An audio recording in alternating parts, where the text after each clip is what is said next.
Well, lads, it finally happened. Donald Trump went on the Joe Rogan Experience for a 3 hour long form interview, which realistically played out more like a conversation, which is exactly how it needed to unfurl. And what we saw was quite an interesting interaction indeed. The thing that I appreciated most about this was Joe Rogan willing to probe into areas in which the media completely ignores, which that isn't a surprise to me, especially considering the fact that the legacy media themselves, the reason they won't probe into these specific topics that Rogan likes to delve into is because they are nothing more than liars for the powerful, and in the end, they are not meant to serve you by telling you the truth. They're meant to serve you by selling you a narrative because they serve the people who pay their checks. And the thing that I find most intriguing about this specifically with this conversation with Donald Trump is how Joe Rogan was able to pressure Donald Trump into actually holding him accountable for certain things, not allowing him to skate away from certain topics of conversation, which Donald Trump is very good at doing. And in many ways, he almost was able to get by Rogan in doing so. And on a couple of topics, he did.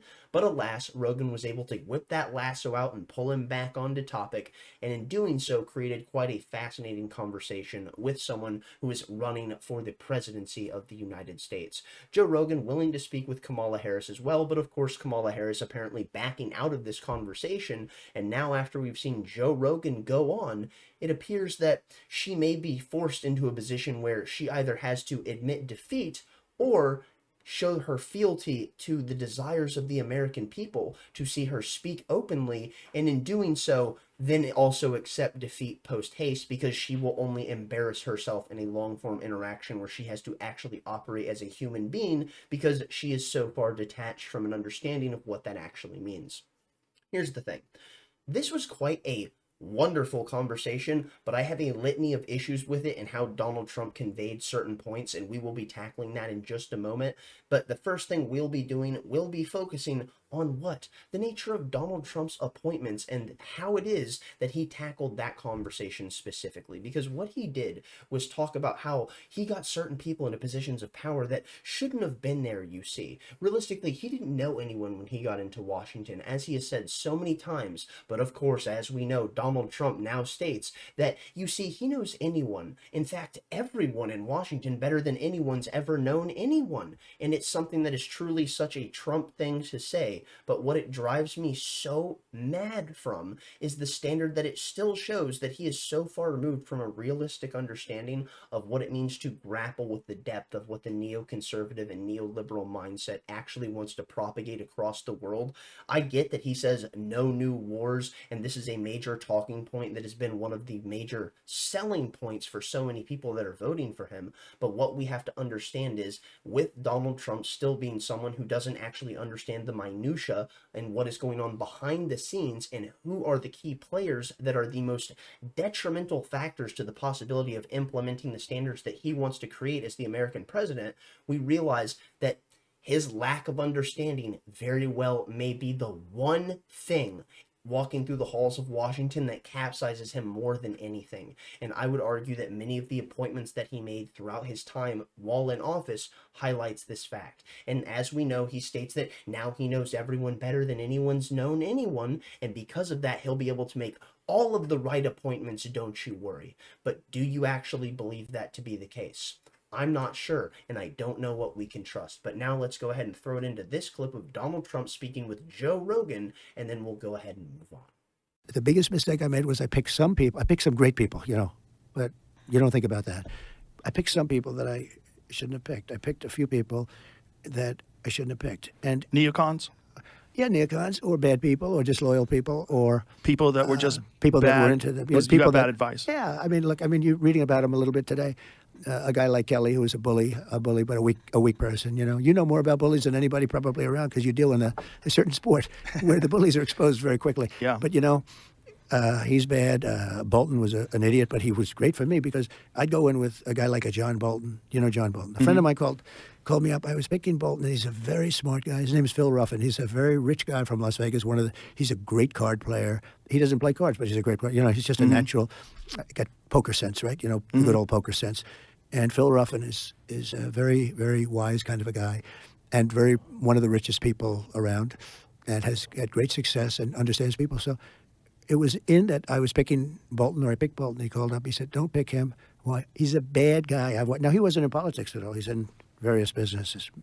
He said, he's a bad guy. It always works out bad with that guy. And I said, oh, man, I wish you told me this 2 weeks ago. I already hired him. He's here. And he was right. But he was good in a certain way. He's a nut job.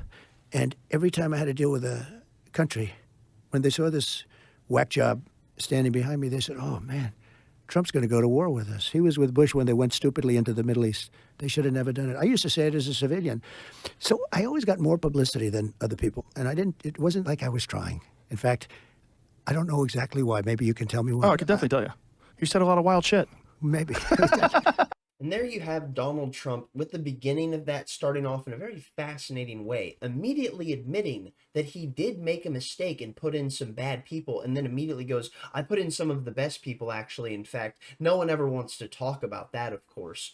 Which that could be seen as a way for Donald Trump to go ahead and step over his failures. And in one way it is, but at the same time, there's a kernel of truth within it, because you have to realize that when you do actually have things running smoothly as they're intended, you don't sit there and think about the fact that everything is going as it should. When your nose is fully functioning and you're not congested, you're not sitting there thinking about how you can breathe perfectly fine. You're just doing so. But right when that obstruction occurs and you start to get sick, you are very readily apparent and aware of the fact that you are becoming ill. And that is what we need to grapple with an understanding of what it is that Donald Trump is talking about there. So, specifically, we need to address the fact of what he said with someone like John Bolton, Donald Trump saying that neocons, yeah, they're bad people, realistically saying that neocons and some other bad people. So he's amalgamating them in with a group, which I would say accurate, because they are some of the worst people imaginable, considering the devastation that they have assisted in racking the fucking Middle East with over the course of the past 20 years at a minimum. And if you wanted to go ahead and extrapolate this outward and then take this back to like Latin America all the way back to the 50s, you could do that as well, but nonetheless, I digress. Anyways, what we're talking about here would be the fact that Donald Trump had mentioned something I thought was quite fascinating, which was that he had put in too many neocons and war hawks, effectively, and mentioned someone like John Bolton, who he said was a stupid man. And John Bolton, you see, he's effectively a psychopath, never seen a war that he didn't like, much like Dick Cheney, we see. And what I find most intriguing about this was how Donald Trump very openly stated that John Bolton was not a good person to put in a position of power because of what he represented, but at the same time, using him as nothing more than a piece of utility in his Batman belt, because he was sitting there having him stand right at his side as he was giving these decrees to countries across the world. And they would see someone like John Bolton, who was sitting there, a right-hand man during the Bush administration, which was assisting in causing the devastation of what we saw visited upon Iraq and Afghanistan. And alas, we know what happened. 1 million people dead, trillions of dollars spent, billions of dollars stolen by those within the upper echelon of the elite class within the military-industrial complex, millions of people slaughtered. And not only that, we see thousands of Americans blowing their brains out from suicide because they've been racked to the point of absolute and total psychological destruction from the actions they've either committed or seen unfold from the people they've lost that they loved on the battlefield. This is what we have to address. People like John Bolton are nothing more than heinous, vile demons of the highest order that are responsible for things such as this. And Donald Trump understanding what they represent is a fundamental point of why so many people are standing in steadfast allegiance with him. Because what was one of the huge talking points with Donald Trump? No new wars. That's one of the big selling points. And if you have someone like John Bolton in your cabinet, I can guarantee you all you have is an individual who's willing to be advocating and pushing for every single war you could possibly imagine. And the thing is, I love the way that John Bolton is being tackled in the current era. Well, specifically, I'd say what was going on before Joe Biden actually got into power, when he was someone who was still attached to the Trump administration, because the liberals under outlets like the Rolling Stone, CBS, and ABC, and many others, well, they were actually able to accurately assess the fact of what we were dealing with. And it was that people like John Bolton and his ilk, they're nothing more than disgusting, vapid monsters who are truly war criminals and nothing more than war hawks of the highest order that have never seen a war that they didn't like. And what we can understand is that as Donald Trump had switched out of power and then transitioned over to Joe Biden being the president, what did we see? All of these outlets that were so consistently attacking Donald Trump's establishment and the fact of the people who were littering it, what do we have now? Except that they've completely abandoned these talking points. You no longer see articles such as this on the Rolling Stone. No, you don't see "Stop calling John Bolton a hawk. A hawk is a noble, useful bird. Bolton is a war criminal." Instead, you see outlets talking about how you see Joe Rogan is actually one of the worst people imaginable. And now here you see from the New Republic, Trump cancels all his events in favor of one of the worst people ever. Donald Trump will be sitting down with Joe Rogan. Really, Joe Rogan is one of the worst people imaginable. Are are we even grappling with reality right now? No, we're not. Because the same people that are writing articles like this, the same ones that claim to be liberals and leftists and people who care so much about the downtrodden and the oppressed, are literally waving their hand in success and joy at the fact that Dick Cheney, effectively Satan himself, is now endorsing their candidate for president, Kamala Harris. But you see, Joe Rogan is just the worst person ever. Joe Rogan is the worst person anyone could ever possibly imagine. Could you think of anyone more awful than the cage fighting commentary Fear Factor podcast, bro? What could possibly be more terrible? I don't know. Maybe someone responsible for advocating for policies that has caused the death of millions of people and the impoverishment of the American civilians because they are now in economic turmoil because of the fact of the endless money printing required to fund the endless expansionism that people like good old Dick Cheney and John Bolton so consistently advocate for. But you see, none of that matters because someone like Joe Rogan is actually the worst of what humanity has to offer. It couldn't possibly be the fact that in the 20th century we had some of the greatest supervillains to ever live throughout all of mankind's history, and that of Adolf Hitler, Mao Zedong, Pol Pot, Stalin, Lenin. Need I go on? Seriously? And you're going to say that the podcast man is the real enemy of the American people and the world at large? Are you off your fucking rocker? The answer is yes. So now let's go ahead and throw it into an article from a time when you could actually at least somewhat expect the corporate press to deal with things in reality with at least a bit of minutia that would have some bit of historical relevance in tackling the nature of what has brought us to the precipice that we're dealing with now. But of course, as we know, now that the Democrats and the establishment itself is helming the reins of power once more, we will never see actions such as this, and we will only see those who are responsible for that devastation that we have spoken of be sitting there bolstered and handwoven to be sitting there shown their fealty because they are truly apparently the greatest of what the government and mankind has to offer, especially in comparison with someone as awful as you see Joe Rogan could be. Now we're back to this article from the New Republic. Here we see, "Stop calling John Bolton a hawk. A hawk is a noble, useful bird. Bolton is a war criminal," by Seth Harp, September 11th, 2019. A hawk is a medium-sized bird of prey, a noble animal that plays a vital role in many ecosystems. John Bolton, by contrast, is a war criminal, a man better described as a black-pilled, death-worshipping ghoul drenched in the blood of Muslim children than compared to an elegant specimen of the family of birds. If there were justice in the world, Bolton would be handed over to the Iraqi government, perhaps for them to do as the Israelis did to Eichmann. He's not an international pariah on par with Rumsfeld or Rove, but he's easily as culpable as Wolfowitz, Pearl, Feith, or Libby in the fraudulent invasion and catastrophic occupation of Iraq, a disaster that eventually spilled over into Syria and now has people literally fleeing into the ocean. Unlike some of the architects of the Iraq War who had the decency to disappear from public life, Bolton continued to unapologetically defend the con job as George W. Bush's ambassador to the United Nations, even as he tirelessly agitated for war with Iran, North Korea, and Venezuela as Trump's national security advisor.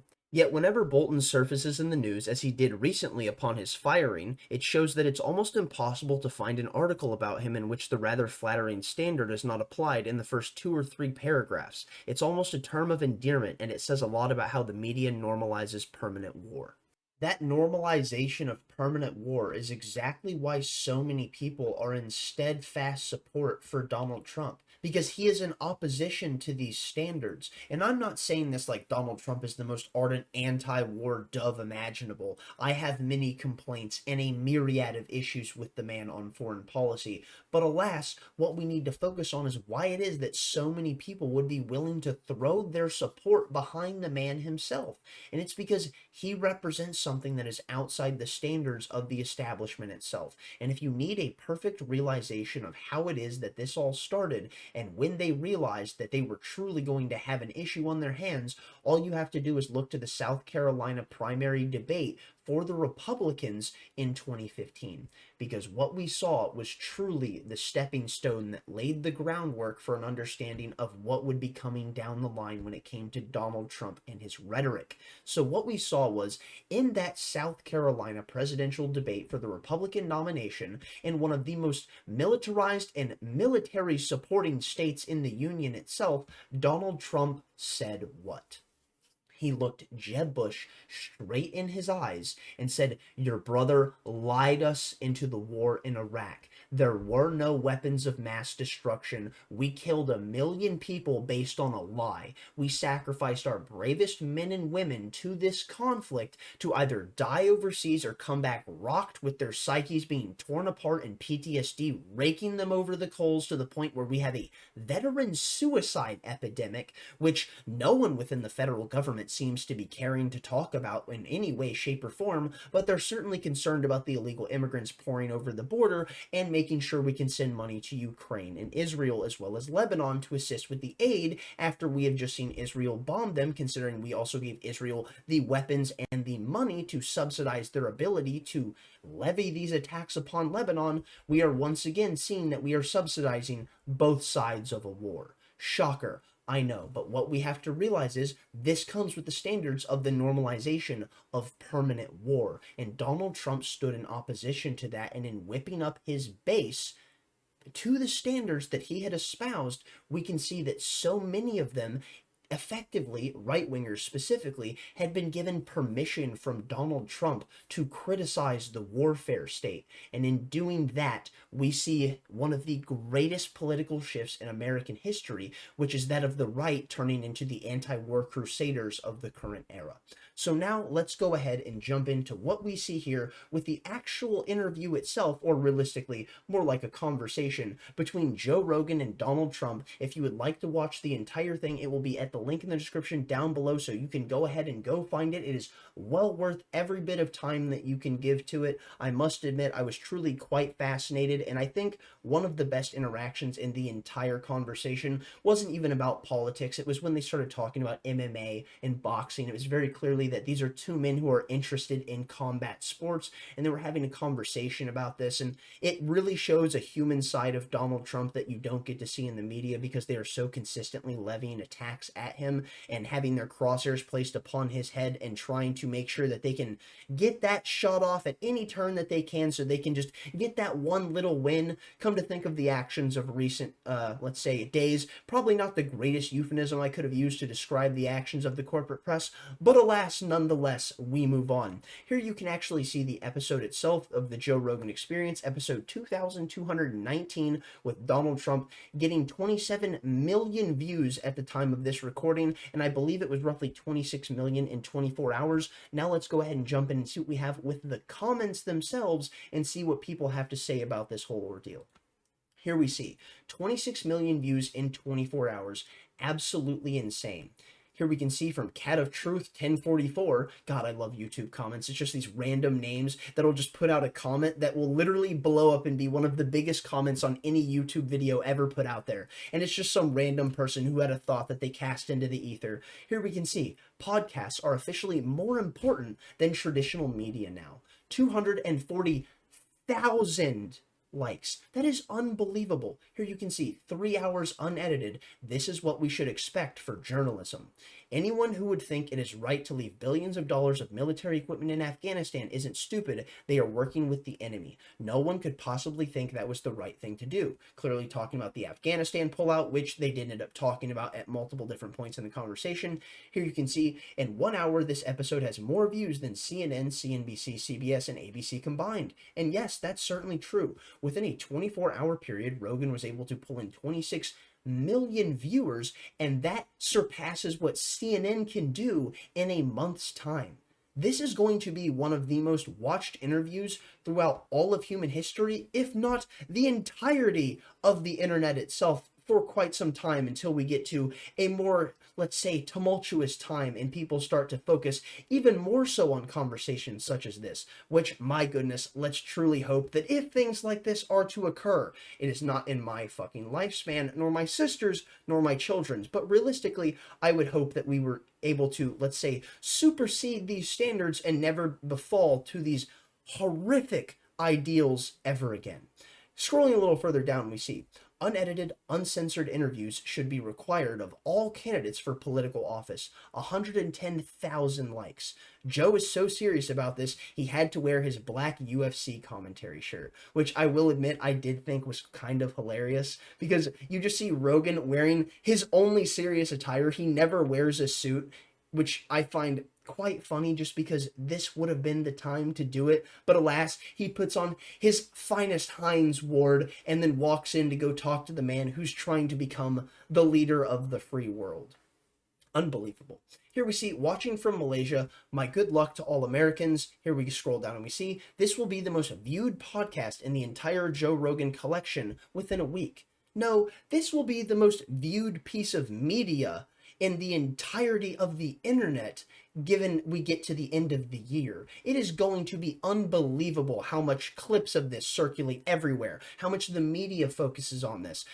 I cannot wait to see how many different attack vectors are rolled out by the corporate press because of the little bits of conversation that had occurred within this long 3-hour expansive dialogue. But of course, as we know, the corporate press doing nothing more than trying to find these minuscule pieces of information that they can go ahead and extrapolate outwards and build nonsensical narratives from.